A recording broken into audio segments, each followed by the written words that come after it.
everyone, it's time for us to go ahead and take a look at the iPhone 14 Pro Max and compare it against the iPhone 15 Pro Max and see which particular iPhone is a better one for you. Now, here's the thing I will definitely tell you about these particular devices. Number one, I definitely do think if you're going to go ahead and pick up an iPhone, getting an iPhone that is going to be giving you the better type of experience, it's probably going to be the 15 Pro Max. Right, that one is the more expensive one, it's the newer one, so that one's going to be the better one here. But I would still imagine that the 14 Pro Max is still going to be able to give you quite a bit of capability, and I think it's also one of those devices that's really fun to kind of take a look at. So let's go and take a look. First things first, if you do want to go ahead and pick up either one of these particular iPhones, links will be down in the description below. You can get them from there, and you can help support the channel at the exact same time. Now, starting off with the outside of the iPhone 14 Pro Max and the 15 Pro Max. These two iPhones are a couple of years old now. The 14 Pro Max came out back in 2022, and this iPhone on the front is giving you a very large 6.7-inch LTPO Super Retina XDR OLED display, and it is a very good panel. This thing gets fairly bright, 2000 nits of brightness, it's 120 Hz,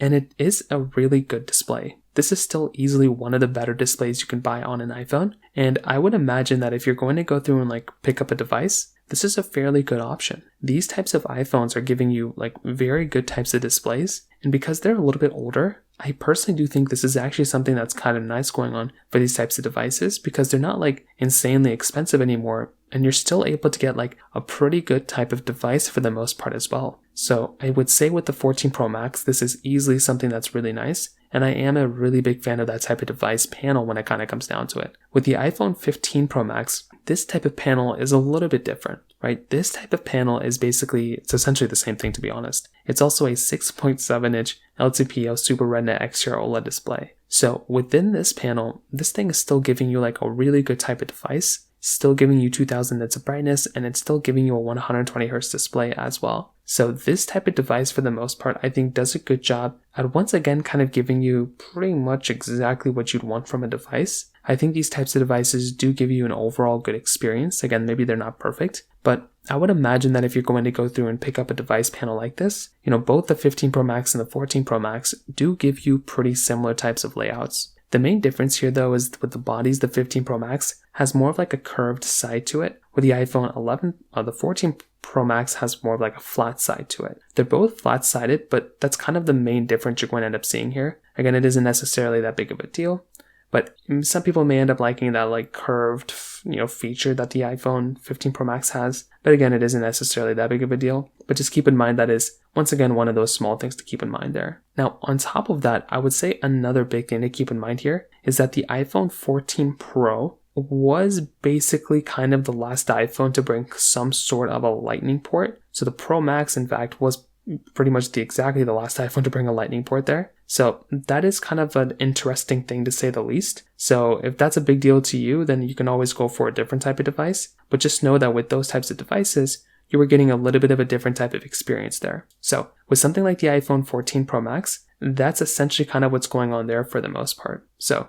again, it's one of those things, if you're trying to get the device that's going to be giving you a better type of experience, again, you might have to look elsewhere for the most part, but between both, that's kind of how they hold up. Triple camera setups on the backside, you're getting frosted glass backs, you're getting the MagSafe wireless charging with it as well. So there is still a lot of really cool stuff going on for these types of devices as well. So I would probably tell you, in my personal opinion, once again, this is kind of one of those areas where I would look at between both these devices and still be able to get a good experience from them for the most part. So that's the way I kind of see it. But beyond that, like I mentioned before, there's not really anything else super insane going on here that we haven't already seen before. So from that side, that kind of covers it up there. Now, when it comes down to their cameras, this is another interesting thing. They're both kind of essentially the same type of camera for the most part. There isn't a really big difference here, but there's a lot of similarity here for the most part. Again, they're both triple camera setups. They're both 48 megapixel wide, 12 megapixel telephoto, and 12 megapixel ultra-wide cameras. So they're both essentially the same type of camera when it comes down to it from that side. They're both, 4K at 60 on the front and the back. and there's not really too many differences. There may have been like one like cool feature that the iPhone 14 Pro, or the 15 Pro Max got, but I can't recall that it's like anything super big or noteworthy. Just know that if you're using these phones for basic camera stuff, you're probably not going to be noticing like too many big massive differences as far as I can tell. And I think that might just be one of those things to keep in mind here for the most part. Again, I would imagine that if you're looking at both these types of cameras, something like the iPhone, 14 Pro Max is probably going to be the one that's not going to be as good as the 15 Pro Max. But again, it's like such a small difference at that point that it's not really even that big of a deal. So from that side, I would say from the camera perspective, that probably kind of covers it up there for the most part. Again, it isn't necessarily the biggest deal in the world, but if you are about to go through and pick up a device, that's kind of one of those things to keep in mind there. Now, on top of that, another very big thing to keep in mind here too is that when you're taking a look at both these types of devices, you're also going to have to remember that within these types of phones, there is still a lot of really cool stuff to keep in mind here between both when it comes down to software updates. Like both these devices are still supported with software, which is something I think it's really important to keep in mind. So no matter what's going to happen, you're both going to end up getting basically like a very long supported phone between both. So they're both still supported with software, and there isn't necessarily anything like major going on from that perspective. So I would probably tell you from that side, I think that is a pretty important thing to keep in mind. But again, it isn't necessarily like the biggest deal in the world. But if you are about to go through and pick up a device, that could just be one of those other minor things to keep in mind there.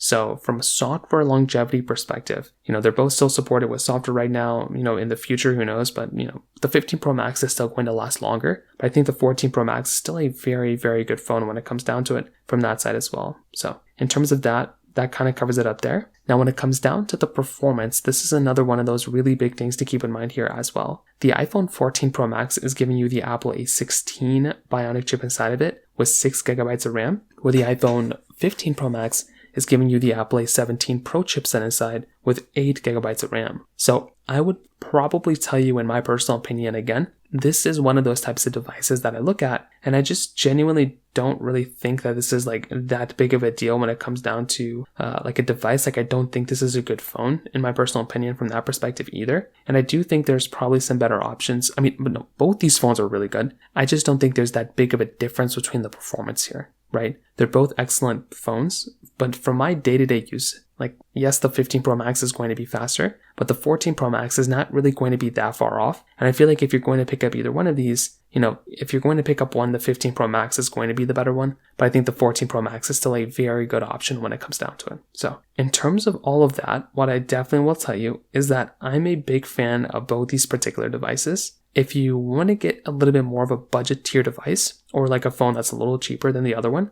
the 14 Pro Max is probably going to be the one that's just going to be a little bit cheaper to go and buy. It's going to be cheaper. It's not going to be as expensive. And I do think it's going to be one of those types of devices where you can go through and pick up, and it isn't necessarily going to break the bank. And I don't think it's going to be like a terribly priced phone. Like I think it's going to be a fairly solid device from that perspective. At the same time, I think if you want to go and, if you have a little bit more money to spend, then something like an iPhone 15 Pro Max could definitely make a lot more sense to go and pick up. So the choice is yours, but from that particular situation, that's kind of how I see it for the most part. If you have any other thoughts or questions, please let me know in the comment section below. Hit the like button, that'll mean so much, but definitely hit that subscribe button. More importantly than everything else, I love every single one of you guys. Hopefully I'll catch you guys in the next video. Peace out till then.